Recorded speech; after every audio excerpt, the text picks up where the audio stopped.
Ito guys, nag-trending ngayon is isang Nakakalimutan nyo teacher, yung galit na galit. boundaries Ayan, nyo Kakalimutan nyo yung galit na galit boundaries siya. nyo. Una sa lahat, hindi nyo kami binabayaran dito para magtau-tauhan at gawin yung robot at gawin yung katatawanan sa harapan. Yan Pangalawa, galit na galit Parang para lang hindi irespeto. na-high blood na ata to. Parang mangiyak-ngiyak na siya sa sobrang galit niya. Ang kakapal ng mga mukha nyo. Sobrang galit na Talagang nanlilisik na ang mata. Na high blood na to. Dahil siguro sa mga estudyanteng pasaway. Kaya lang naka-live pa talaga siya. Talagang yun. Sobrang galit niya.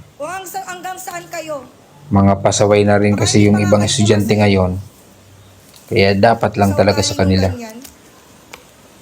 Pero may mga foul din siyang nasabi kasi dito Yung mga huling na. Ako na nagsasabi sa inyo. Wala kayong lugar sa mundo. Dito siya nag-foul yung mga salita niya. Talagang sobrang na. Bumaba ka na doon! Sa sobrang galit, medyo sumobra na yung mga nasabi niya. Pero syempre, maintindihan din natin dahil talagang sobrang galit to.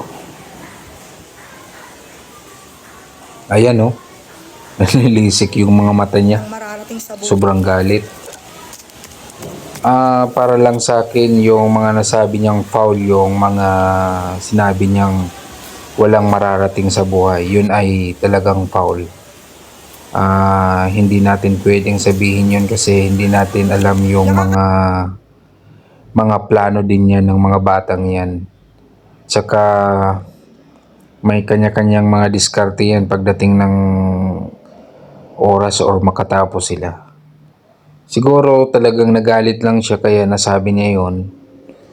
Pero yun nga, medyo foul pero kailangan maintindihan din natin yung mga teacher kasi talagang pagod din yan sa paggawa ng mga lesson plan.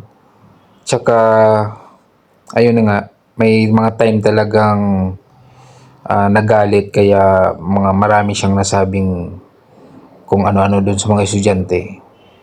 Kaya intindihin na lang natin.